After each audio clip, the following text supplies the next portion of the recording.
Hey folks, Mr. Anderson here, coming to you with the second day of section 2.2.2 from our CPM Common Core Algebra book.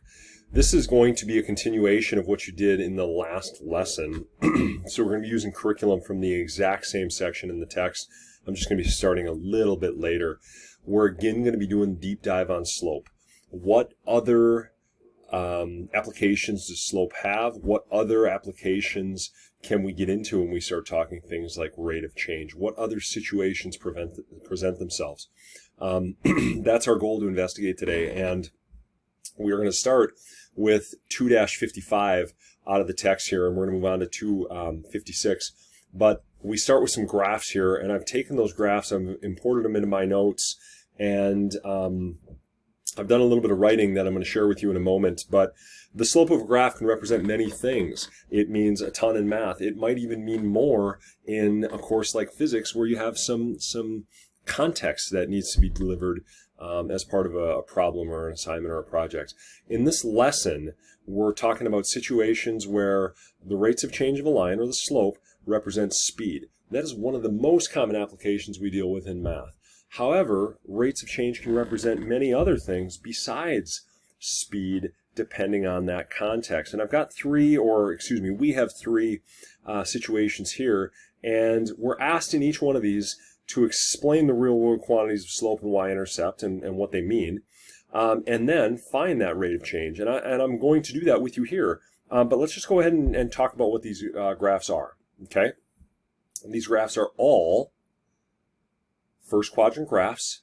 It's meaning I'm dealing with positive x's and positive y's. All right. They don't have any negative values on there. Like I said, you might see the arrows on the axes indicating that we go into negative space, but we don't see a continuation of our line going that way. This first graph, the leftmost graph, we see on the x-axis years since planting. On the y-axis, we see height of a tree in feet. And then we see 1 point on our line, and we can make a pretty good estimate of what this, let me use a different color, of what this y-intercept is, okay? So let's go ahead and start talking about it. What do we have here? Well, I think our real-world quantities of slope and y-intercept, the slope, I think, and I'm going to try to get this graph on here as well, the slope, I think, represents how many feet per year that tree grows. Okay, how many feet per year? And that y-intercept is simply how tall that tree was when it got planted. Okay, and when we start talking about how many feet per year a tree grows, that's growth rate. Guess what? Humans have a growth rate as well, right? You might go to your pediatrician every year, and he or she tells you how much you've grown. Okay, and that rate of change, in order to do so, I could have drawn a slope triangle in here, but I chose to use our slope formula. And I want you to notice how I wrote these rates. All right, I took the 2 points off the graph. This point, 514, very, very easy to identify. It was given. This point, maybe a little bit tougher. It was left and right 0 and up 4. 4 was my best estimate. I could see that thing crossed a little bit under 5. It may not be exactly 4, but it looks pretty much like 4 to me. So I've got 2 points. I've got x1, y1, I've got x2, y2, and I went ahead and used my slope equation that we've been talking about in order to make that calculation. If that is not abundantly clear, you are welcome to go ahead and label these things. This is not a bad strategy. x1, y1, x2, and y2, and you can go ahead and use that slope formula. y2 minus y1, x2 minus x1. And critics might say, but Anderson, I labeled them the other way. I labeled them differently than you did. That's all right. You're still going to get the same answer as long as your order of operations and simplification are correct. Now here is the part that I'm going to push everybody to do. You maybe can go ahead and work out that slope, right? And maybe you work it out as 10 over 5, maybe you reduce it to 2 over 1, and maybe you got all the way to 2. But the context matters, all right? So give that the unit rate. Right? This is 2 feet per year. What are we saying? We're saying that tree is growing at a rate of 2 feet per year. Okay? And if I just say this right here, I don't have that context in there. So we want to include that. The next graph, I'm going to go a little quicker through this one. The next graph, We're talking about on the x-axis, we've got time cruising along in months. On the y-axis, we got a balance of a bank account, it looks like anyway. And one thing I'm going to point out right away is that this graph appears to be decreasing from left to right. It's going down. That should tell me that my slope is going to be negative. Let's see if we got that as we made some calculations here. All right, so the slope, what kind of real world application do we have? Well, this is how my bank account changes, or my bank balance changes monthly over time. And this is a very natural thing. It happens to everybody. It's called spending, right? We have money, we spend money. It may not look exactly like this, but maybe this is a special account that is set aside to pay your Netflix bill, and it decreases at a constant rate over time. Who knows? The y-intercept, though, is where you started with that bank account. How much money did you start with? That's what we can measure. When time is 0, we can measure that starting value of the account, or the initial balance, with that y-intercept. All right? Now I can go ahead and see this as a slope. I did the exact same thing, use that slope formula, y2 minus y1 over x2 minus x1. And you know what? I'm seeing from here to here there is a typo when I went and typed my notes up. This works out to be -10. Sorry about that. You can check my math there. But when we take -20 and we divide it by 2, we do get -10. The negative does matter, because if your bank account is decreasing by $10 a month, that is a lot different than increasing by $10 a month. Let me tell you which one I'd rather have. Okay, so the negative matters. I do have my context there, dollars per month. That's also significant because, I mean, as trivial as it sounds, dollars per month is different than, you know, euros per month, or yen per month, or any other kind of currency that you know, you may be able to spend. Okay, last one of these, and this one I'm actually going to work out the slope with you, so join me. If you don't have anything to write with, get that out, and you can join me on this one. We've got gas on the x-axis, we've got distance on the y-axis. So what's going on here? Well, this could be like gas that is being consumed, or gas being used, right? This could be distance that's being driven, and this is something that every motorist who's spending their own money on gasoline cares about. This is fuel economy. All right, we've got the slope representing distance traveled while using gas, and that's, like I said, fuel economy, fuel consumption, or miles per gallon. All right, and the y-intercept would be the amount. Oops, this didn't update either. No, let me get rid of that. Sorry, I typed these notes ahead of time, and then maybe in the midst of copying and some pasting, it didn't get pushed over. But the y-intercept would be the fuel economy, or the amount of gas consumed, or the amount of distance gone, having the amount of distance gone having what's called burn no gas. All right, so the start of maybe a trip, right? Because if you're still sitting in the driveway at home on a road trip and you use no gas, you've traveled no miles, right?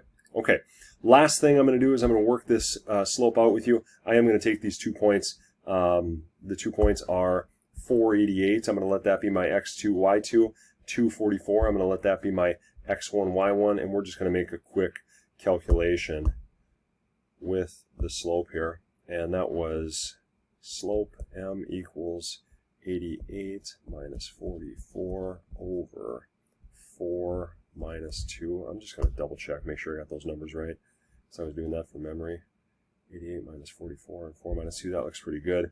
Up top, 88 minus 44, that does work out to be 44. On the bottom, 4 minus 2, that does work out to be 2. And if you do this division, it works out to be 22. And that is, of course, 22 miles per gallon. MPG, if you will, right? It's what a lot of automobile owners care about, right? When purchasing a car, it's something we get to evaluate. All right, last question. This is a little bit of a thinker.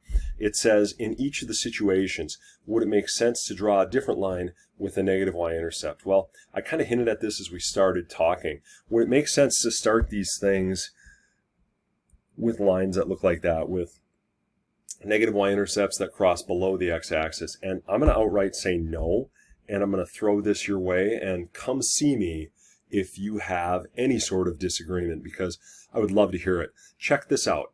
When it comes to years planning, time, gallons, distance, bank balance, height of a tree, all of those things are real world, tangible, measurable items. And we can't measure those things with negative values. I can't have negative gallons of gas. I can't drive a negative distance.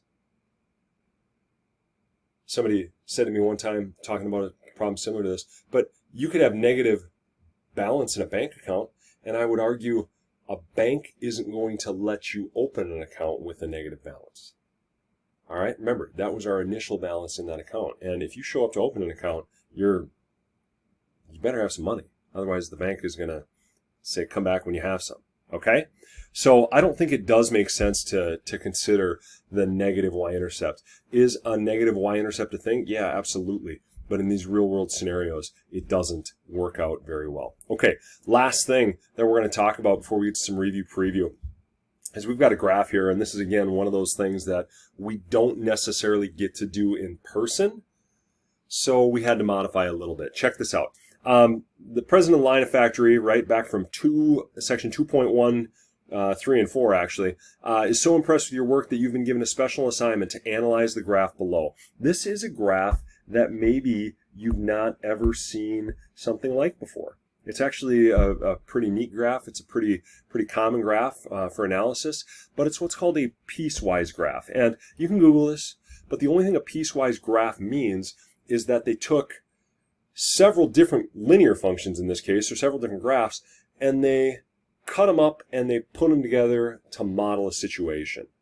Okay, and you might be able to see that here. There could have been a line that kind of went like that, another line that went like that, and another line that went like that. And they kind of cut those things to fit their needs, and then they reassembled them. Okay, and what we're going to do is we're going to go through a bit of a description here on how this person may have been moving. So on the bottom real quick, we got time. On the bottom, or excuse me, on the side, we've got distance to that motion detector. It could be distance to anything. We used the classroom door on the way to the lunchroom in a prior lesson. But is the customer walking toward or away from that motion detector? Well, anytime you're dealing with a situation with a negative slope, it means that distance is decreasing. So you'd be moving toward something. All right? Anytime you're dealing with no slope, a horizontal line, distance isn't changing. And the only way, mathematically, we have the situation where distance isn't changing over time is during a standstill. This happens all the time at a red light, right? When you're stuck there. And then, of course, when we have a positive slope like the one we have over there, distance is increasing. You're moving away from something. You're increasing that distance between you, in this case, and that detector.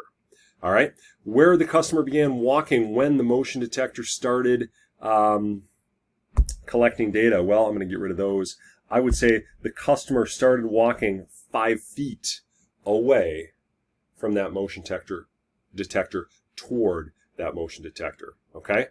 Anytime the customer changed the direction or stopped, I think you guys can see those pretty nicely there. That's where those points of intersection would be if those were actual lines, right? In this particular case, the customer stopped and took a pause after 4 seconds, paused from 4 to 6 seconds, and then started moving the other direction. All right? When the customer walked slowly or when he or she walked quickly, I'm not going to calculate this rate of change just for the sake of time, and I'm not going to work out the equations either.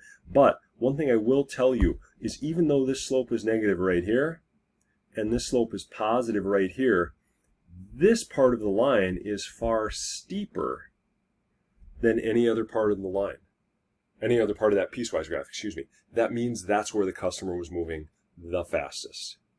This right here, the customer was standing 100% absolutely still, and here's where the customer was walking slowly toward that motion detector. Folks, there is a little bit of review preview here toward the end of the lesson. Just a couple problems. Want you to try them. Want you to check them. There's one where you're probably going to need some graph paper. See your math teacher for it if you don't have any. Otherwise, go ahead and make that graph using some line paper and make it a sketch. Okay, do your best. Thanks for watching. Have a great day.